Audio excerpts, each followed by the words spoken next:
my mom was in a car accident, but was hit by a drunk driver while she was pregnant, and like went through the windshield. And we got to a point where we wanted to have kids. So we were older. We were, like in our late 30s, and it wasn't happening. And her quality of her eggs were not as good as they used to. We did IVF. It was a weird, scary time for any process. It's daunting, and kudos to the women, because guys definitely could not handle it. Back in, and Diana's doctor called that morning and said, "Don't come, none of the embryos survive." They said, "Listen, we have a 8-day-old baby, Eva. Do you want her? I need to know within a couple hours." And she got pregnant. She was able to get pregnant, and they had to deliver Grayson to save her life. And we were only at 25, almost 26 weeks. Hello and welcome to the Empathy Podcast. This podcast seeks to explore the minds of those who not only understand or experience empathy, but of those who wish to take action, build and practice empathetic behavior through conscious decision and responsible lifestyle choices. So if that sounds like something you might be interested in, this podcast might be just for you. So sit back, relax, and use what you were born with: empathy. all right, hello everyone. Welcome to the Empathy Podcast. We have a very, very special episode today, and we have a very special guest today. We have Brian with us on the call, on the line, and he's going to be sharing an unbelievable story, and it's unlike anything that we've shared on this podcast. It's definitely something very, very unique, and also something I think probably a lot of people are dealing with in today's world, and something that should be highlighted and focused more on. And he even wrote a book about it to share, and we're going to talk a little bit about that. And I think it's we've talked about children on the podcast before. We've had talked about food and nutrition and some stuff like that, but we haven't shared a story like this when it has to deal with birth and challenges within that. And I think a lot of people face something like, maybe not exactly to what you're going to share, but even like I think about my own childhood, like how I was born. Like my mom was in a car accident, but was hit by a drunk driver while she was pregnant, and like went through the windshield. And so that had an impact, I think, on my sister, either me or my sister. I can't remember which one, but that makes an impact on the birth. And, it changes, it has an impact, you know what I mean? But there's other people that have an impact that maybe the way they're eating or whatever, can make an impact on the birth and stuff like that. And like some people don't know, even I've seen like the food on the shelf for the babies when you're whether you're before birth, while birth, or even when they're brand new babies, like just the food there that they have sometimes could be really, damaging for the baby, which is really like something people don't know about. So we're going to maybe cover some of these topics here, but Brian, if you want to share, a little about your story, maybe some of the things, that we were talking about. Yeah, absolutely. I appreciate you having me on. I've been looking forward to this and excited to be here. So let's dive into it. Let's see. So I met Diana when we were 15 years old in high school. And we, through the years, finally got together and have been living together for, I always have to do the math on this, 39 years? And 34 years. 34 years. There you go. That's when we met. And so we've been together. We've been through a lot of ups and downs, and it's been kind of a crazy ride. So 34 years. We've been through a lot of ups and downs, and during our our marriage, we got to a point where we wanted to have kids, and we waited a long time. So we were older. We were like in our late 30s, and it wasn't happening. We were trying. We tried to not have kids for so long, and then when we wanted kids, we stopped trying to not have kids, and then we couldn't have kids. It was a big mess.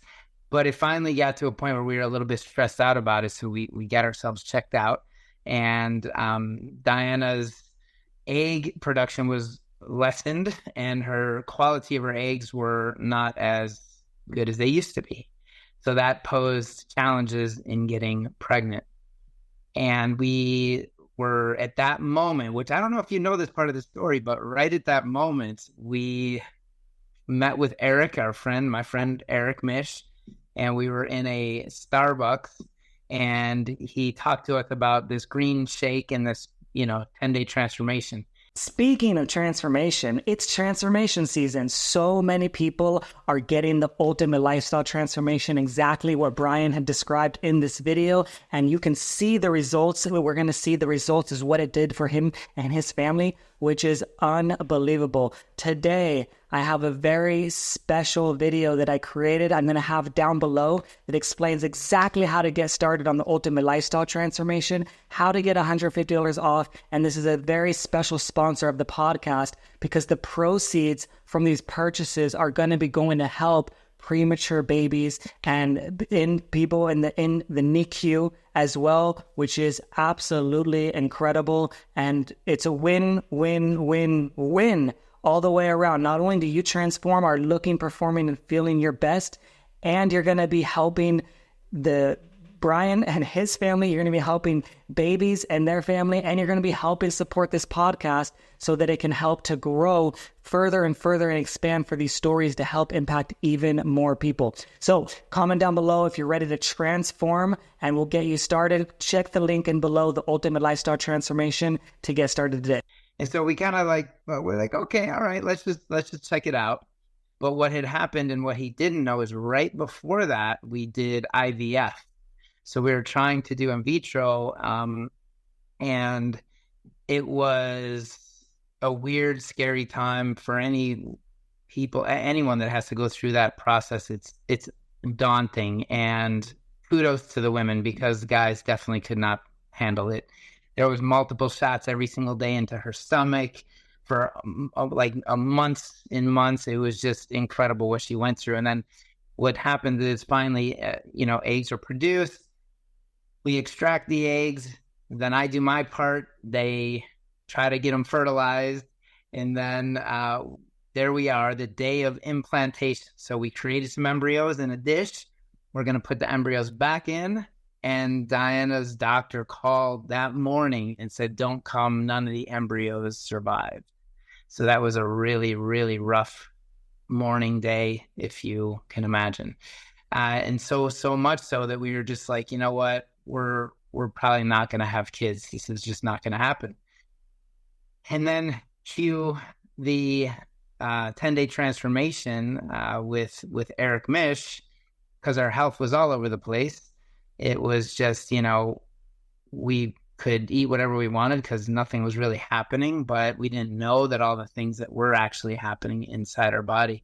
So I'm kind of paralleling the story here. We went right into doing the 10-day transformation, which was a phenomenal experience for both of us. And during that time, I was telling our story about the in vitro, and a friend at work said, hey, listen, I don't know if you've ever known this, but we've fostered to adopt, and we're on our third child right now that we're looking at, hopefully being able to adopt, and maybe you should check it out. And we were ignorant to the whole foster care program, and I didn't even know that you could foster to adopt. And we went through the program. 30% of the people dropped out after the first week because you have to take a 6-week course. It's heart-wrenching, the stories and the cases that we had to follow and go through. And it is just incredible. But we graduated, we became foster certified, and, we were able to, at that time, kind of talk about, age. That's what you could say. You could say age, I want baby, we want, toddler, teenager, what have you. And, we wanted to a baby, and they knew we wanted to adopt as well. And it was like a week later after graduation, they said, listen, we have a 8-day-old baby, Eva. Do you want her? I need to know within a couple hours. I'm like, what? You usually get 9 months. But it was like, bam, a week. And we went forward with it, and we had little baby Eva. So we were fostering her. And quickly in that process, we learned that we were not going to be able to keep her, because what the parents did was something very mild. They had to go through a process and classes and so forth to be able to be deemed fit to parent, which they were doing, and completely incredible parents, actually. It was just a little mishap. And so we knew early on we were not going to be able to keep Eva. But that short little stint that we thought was going to be a month or two turned into 5 months.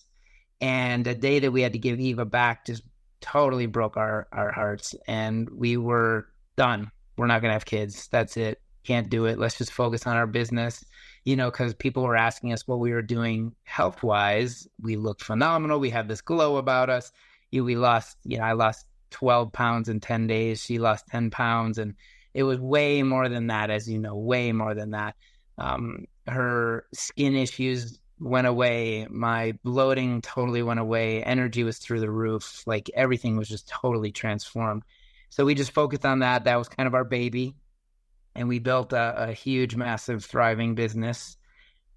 But then we got a chance to move to Mexico. And part of the reason that Dinah said, yes, I want to go, is because she did all the research. And one of our friends that lived in Cancun happened to be the acupuncturist for one of the top IVF doctors in Cancun, with a huge, high success rate. And she said, I'm ready to try it again.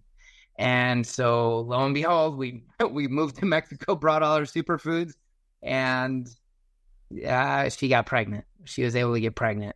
So that was phenomenal. We were extremely ecstatic, although she was on bed rest the whole time, because now we're like 41, and it turned out that everything was going great until we got about halfway, just over halfway. She developed severe preeclampsia, which basically her blood pressure shot up. It would not come down, and they had to deliver Grayson to save her life. And we were only at 25, almost 26 weeks. And when they delivered him, he was 12 inches long, 1.5 pounds. And then her body just started completely shutting down. So she was in the ICU, he's in the NICU, and my whole world is totally turned upside down.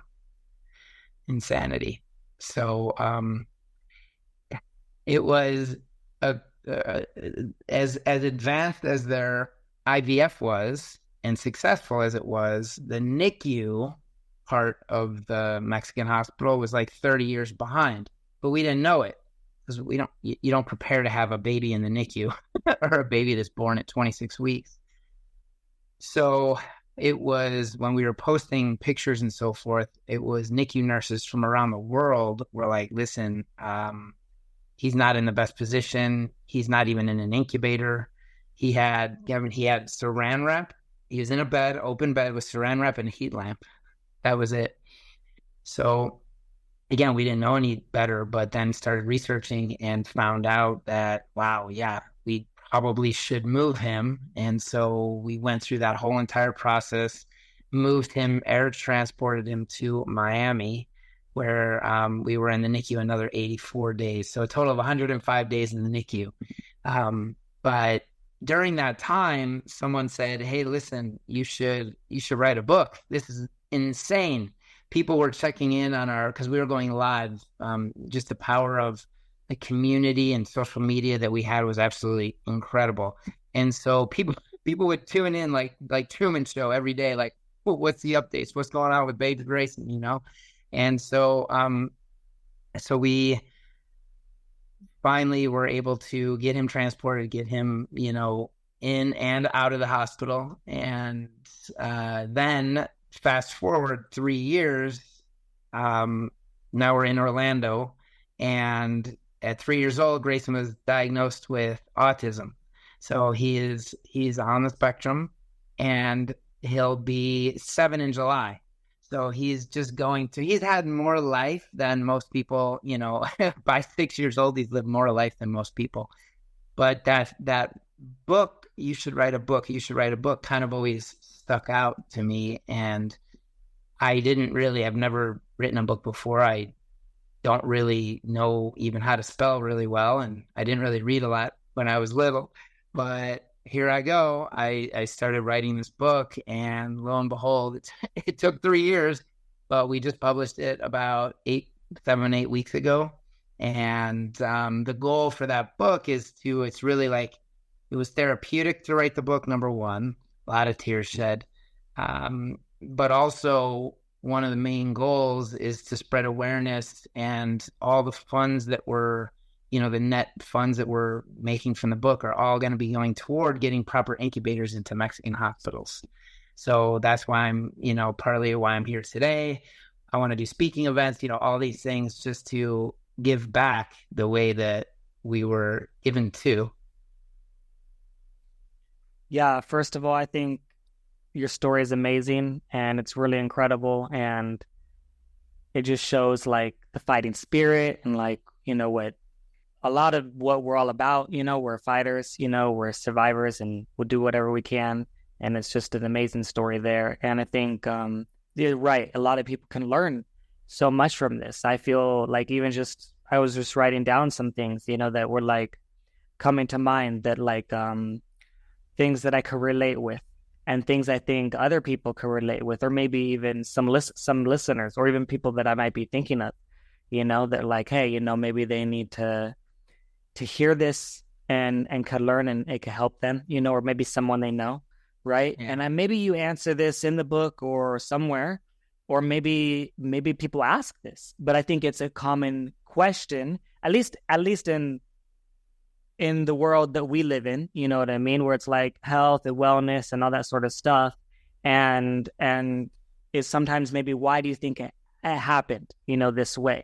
And that's often a tough question, but maybe there's been time, early on, that's too soon, but maybe there's been enough time, 7 years, whereas have you reflected or thought about like, why do you think this happened? And that's sometimes maybe a question, that not only why, but maybe also how we can help others to prevent something similar to happening. We've often, and especially going through it, it was, why? Why us? Why are we doing this? And, the book, it goes into more in depth a little bit, but really the question was, the frustration was, we're good people. We do the right thing. We just want to have a baby.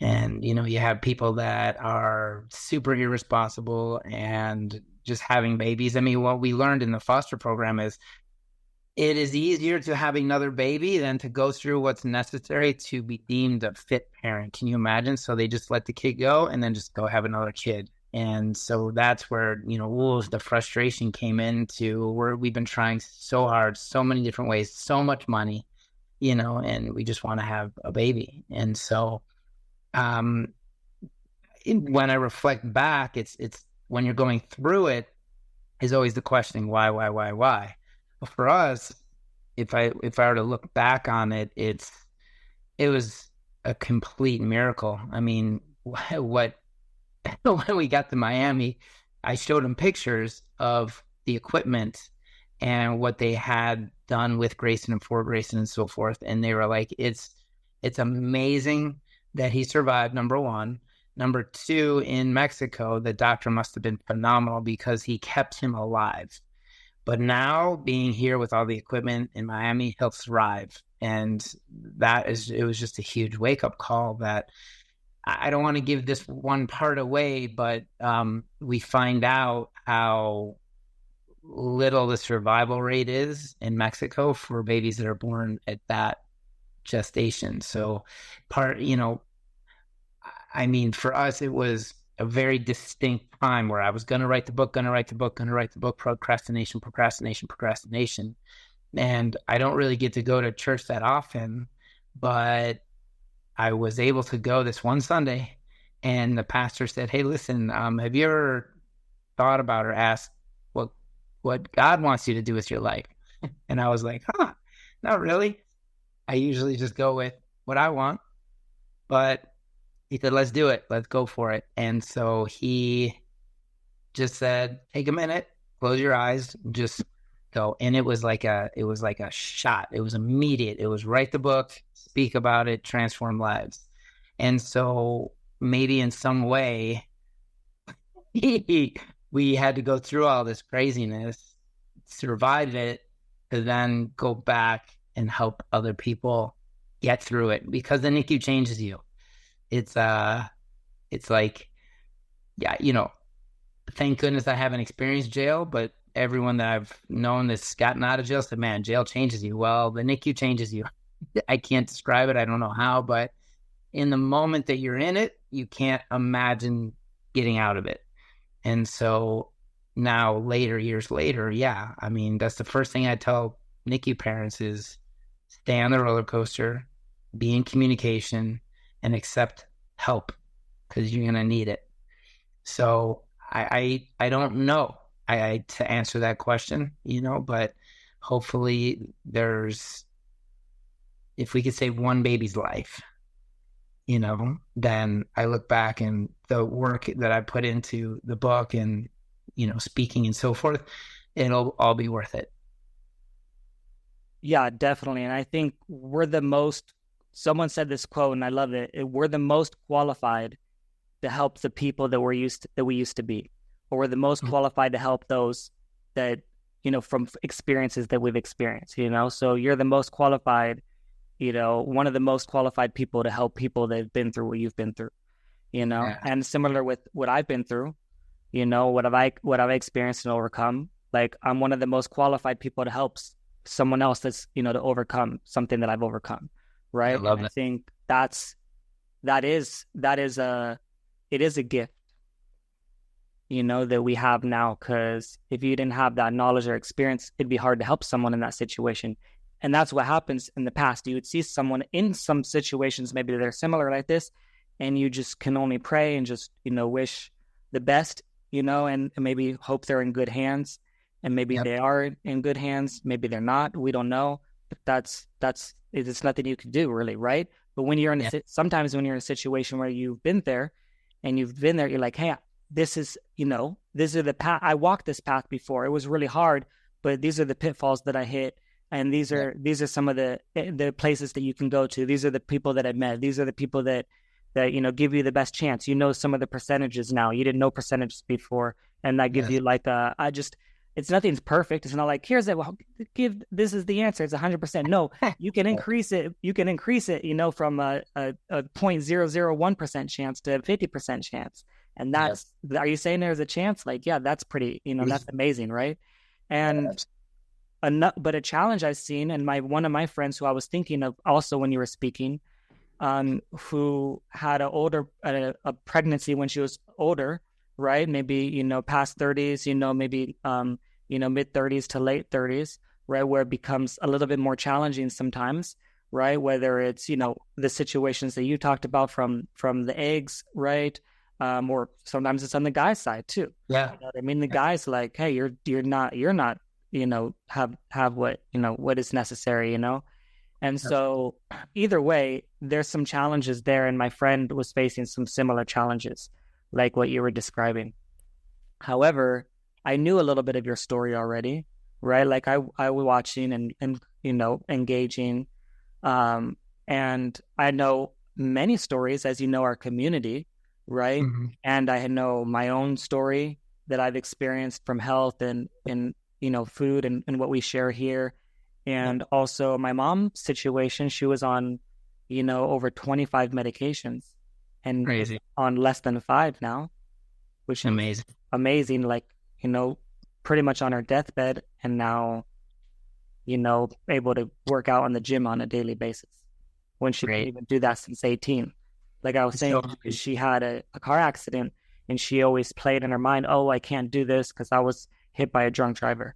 That's like the story she told herself over and over and over, until you realize you can do some things even though that happened, But anyways, these things, and I know many stories also of people that either couldn't conceive, children, and then they made some changes in their lifestyle or food or diet or whatever, and now they're able to, right? Yep. And so I have a friend, and she was struggling, and I wanted to help her.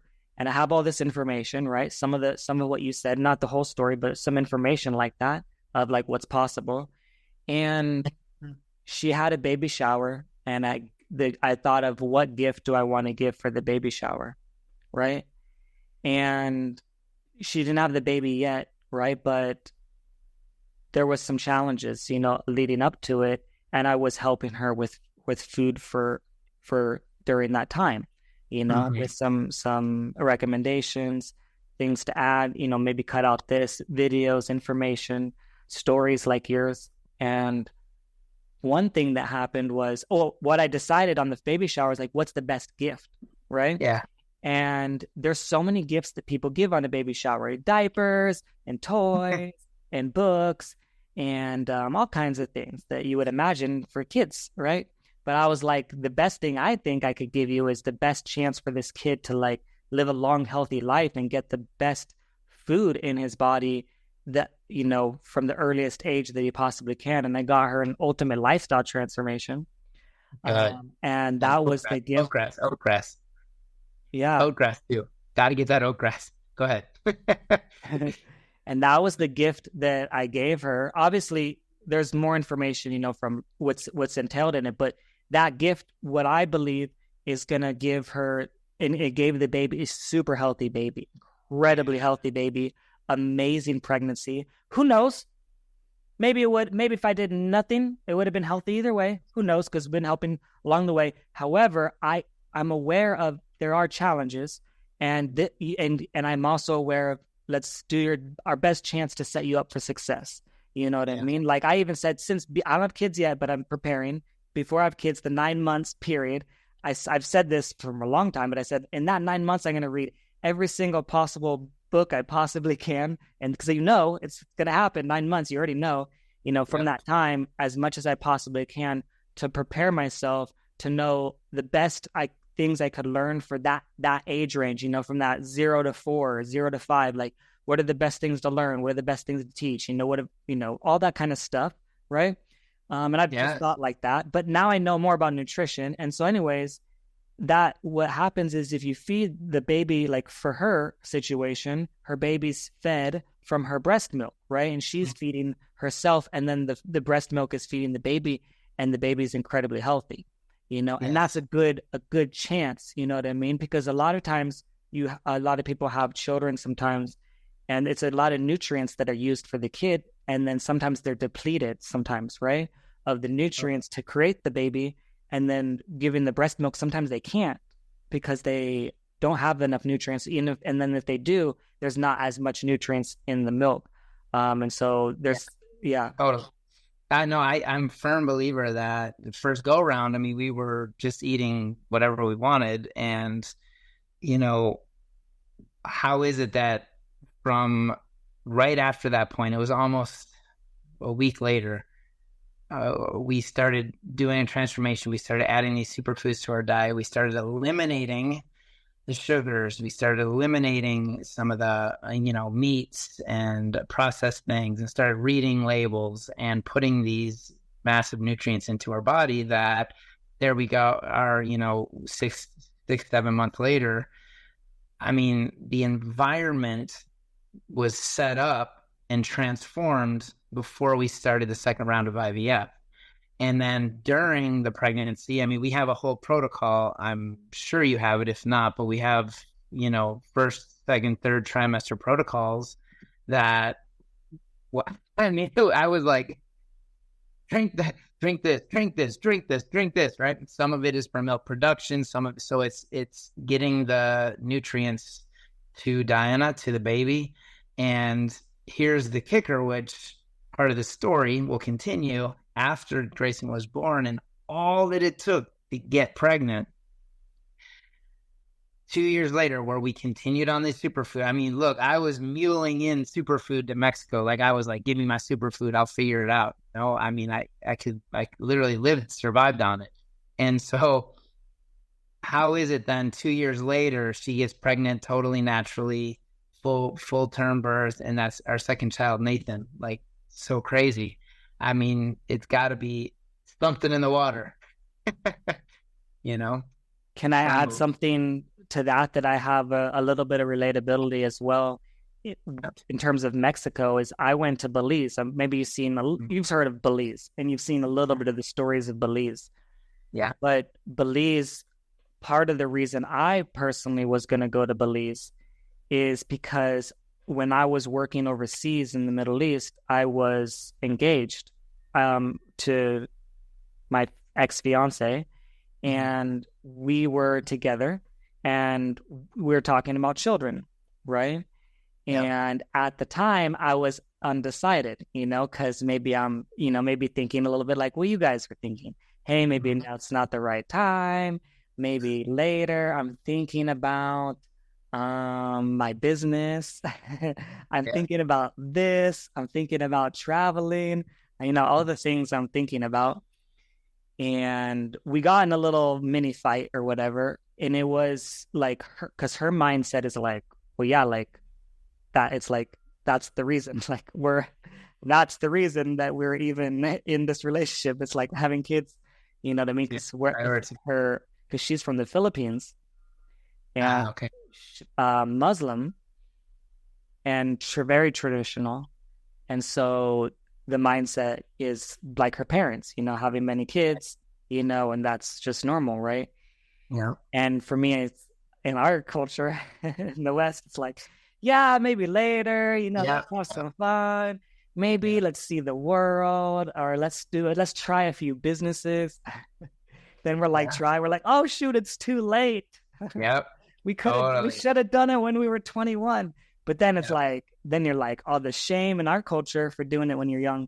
There's a lot of things, right? It's a mess. So I was thinking of some of these things, right? And my mind has shifted by a lot since this time from all the things I've learned, right? Since this conversation. But going to Belize, I was going to, go there with her at the time, right? Okay. But I went back to the U.S. and COVID hit and the world shut down, and she was in the Middle East because that's where we met. We're working in the Middle East. And you're not going anywhere. We couldn't go nowhere. And the relationship was too new. We've been together for 2 years. But that's still new. And it's just so hard. Long distance is like nearly impossible, especially like from that culture. And it's hard for any culture, but it's even harder for like these more traditional, old fashioned, small type cultures, small town type culture versus big city, And so that was tough, but that was,